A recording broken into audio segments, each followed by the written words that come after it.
हम एक महिला को पिछले कई सालों से नोटिस कर रहे थे। यदि किसी बीजेपी शासित प्रदेश में कोई घटना हो जाती है तो वो महिला तुरंत कावा कावा करने लगती है। मुझे लगा कि ये महिला निष्पक्ष है, अच्छा बोलती, अच्छा है, इतनी हिम्मत होनी चाहिए। लेकिन मुझे कभी कभार ये भी नोटिस करता था यार किसी जैसे आम आदमी पार्टी शासित प्रदेश में कोई घटना होती है या कांग्रेस शासित प्रदेश में कोई घटना होती है, ये महिला तब कावा कावा क्यों नहीं करती?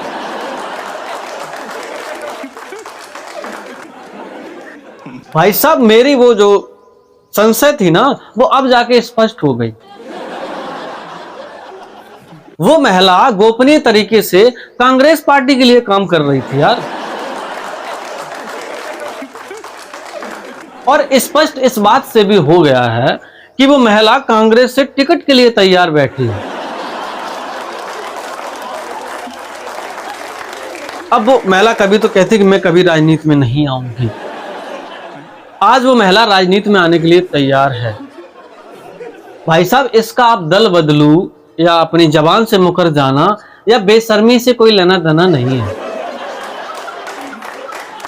भाई साहब, जिंदगी में तरक्की नाम की भी कोई चीज होती है, किसी भी तरीके से कर सकते हैं। वो अगर किसी पार्टी के कार्यकर्ता जो प्रवक्ता होता है टीवी डिबेट में उस पर लात घूंसे जूते मार दिए जाए तो इस बात का भी भाई साहब बेशर्मी से कोई लेना देना नहीं है। बेशर्मी से इसलिए लेना देना नहीं है कि वो आदमी यार उसी पार्टी के काम के लिए बैठा है, वो उस पार्टी का झूठ छुपाने के लिए बैठा है। और झूठ छुपाते वक्त अगर समाज को सच समझता है तो एक लात जूते घूंसे खा सकता है। अच्छा, मेरी प्रवक्ता और लात जूते घूंसे की बात को सुनकर आपके दिमाग में किसी न किसी व्यक्ति का चेहरा जरूर याद आया हो। भाई साहब, मेरी इस बात को यार उस व्यक्ति से ना जोड़ें, क्योंकि मेरा किसी भी पार्टी से भाई साहब दूर दूर तक कोई लेना देना नहीं है। मेरा किसी पार्टी ने कुछ नहीं बिगाड़ा। इस देश का जो चौथा स्तंभ है पत्रकार, उस चौथे स्तंभ में भाई साहब दीमक लग चुका है यार। वो चौथा स्तंभ गिरने की कगार पे खड़ा है, क्योंकि जो नामी पत्रकार कहते हैं ना अपने आप को, नामी लेखक कहते हैं, वो कुछ लेखक और पत्रकार बीजेपी के कार्यकर्ता हैं, कुछ लेखक और पत्रकार कांग्रेस के प्रवक्ता हैं, और कुछ बचे खुचे सबसे कट्टर ईमानदार नेता हमारे श्री अरविंद केजरीवाल जी। भाई साहब, मैं उनको कट्टर ईमानदार नहीं कह सकता, वो खुद कहते हैं मैं कट्टर ईमानदार हूं। कुछ पत्रकार और कार्यकर्ता भाई साहब उस पार्टी के प्रवक्ता बने बैठे हैं। देश की जनता समझ नहीं पा रही है कि मैं किस पत्रकार पे भरोसा करूं। अच्छा, जो बीजेपी के प्रवक्ता हैं पत्रकार, उनके फॉलोवर भी बीजेपी वाले हैं। कुछ पत्रकार हैं जो कांग्रेस के प्रवक्ता हैं, उनको सभी कांग्रेसियों ने फॉलो किया है। कुछ पत्रकार आम आदमी पार्टी के प्रवक्ता हैं तो उनको आम आदमी कार्यकर्ताओं ने फॉलो किया है। और उन पत्रकारों को लगता है कि मुझे इस देश की जनता प्यार कर रही है। भाई साहब, देश की जनता प्यार नहीं कर रही, वो आपको जिस पार्टी के प्रवक्ता हैं उसी पार्टी के कार्यकर्ताओं ने फॉलो किया है। और जो विपरीत है वो तुम्हारे कमेंट में गालियां लिख रहे हैं।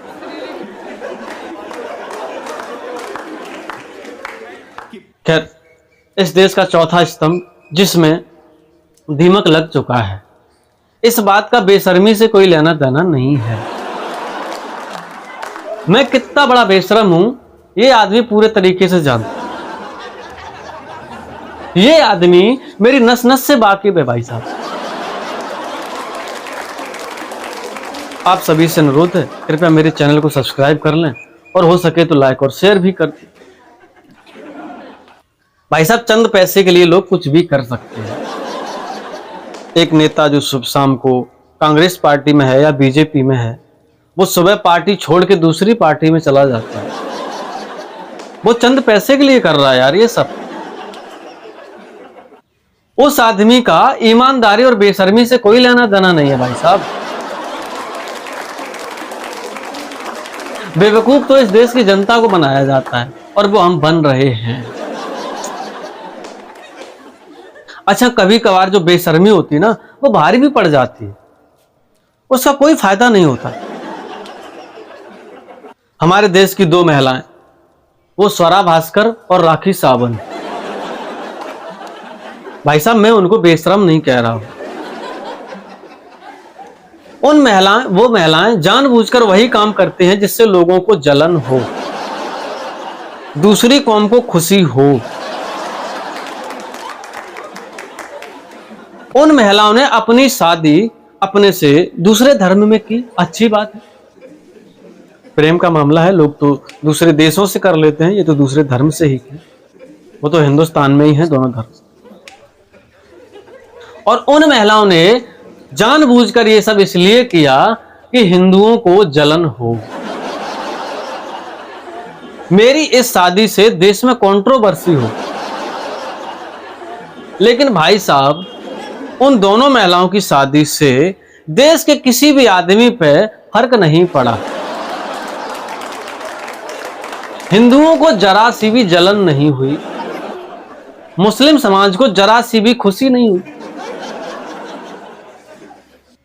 वो महिलाएं बेचारी निराश होकर इसलिए बैठ गई कि यार हम जो सोच के चले थे वो हुआ ही नहीं।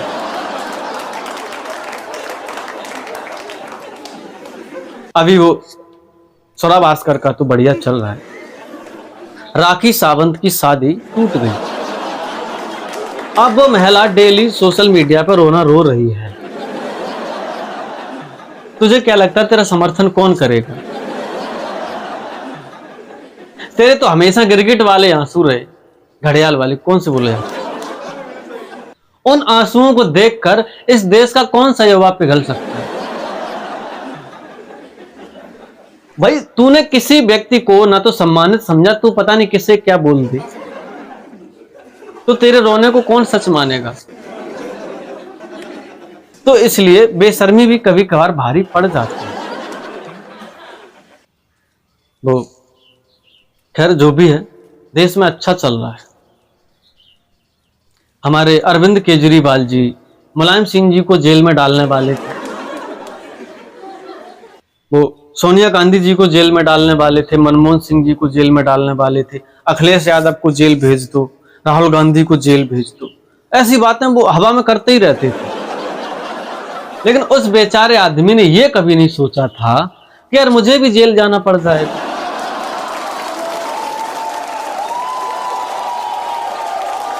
अच्छा, वो कह रहे हैं कि मुझे झूठा फंसाया जा रहा है, ऐसा नहीं है। ऐसा तो हो सकता है कि आपने 1 क्वार्टर की चोरी की है, तो यहां का सिस्टम जो है ना हमारे देश का, वो आपको 50 क्वार्टर के जुर्म में अंदर भेज सकता है। लेकिन उनके पास एक विकल्प होना चाहिए। इस देश का सिस्टम ही ऐसा है। हमारे गांव के बुजुर्ग बोलते हैं, आपके भी बोलते होंगे, कि जो सबसे ईमानदार आदमी होता है वो कभी चिल्लाता नहीं है कि मैं ईमानदार हूं। लेकिन चोर हमेशा सुबह से शाम तक चिल्लाएगा कि मैं ईमानदार हूं, ताकि लोगों को यकीन बना रहे कि मैं ईमानदारी चिल्ला चिल्ला के चोरी करता रहूं। और भाई साहब, इस बात को आप मेरे श्री अरविंद केजरीवाल जी से ना जोड़ें, क्योंकि वैसे भी लोग मुझे कमेंट में गालियां देने लगे हैं।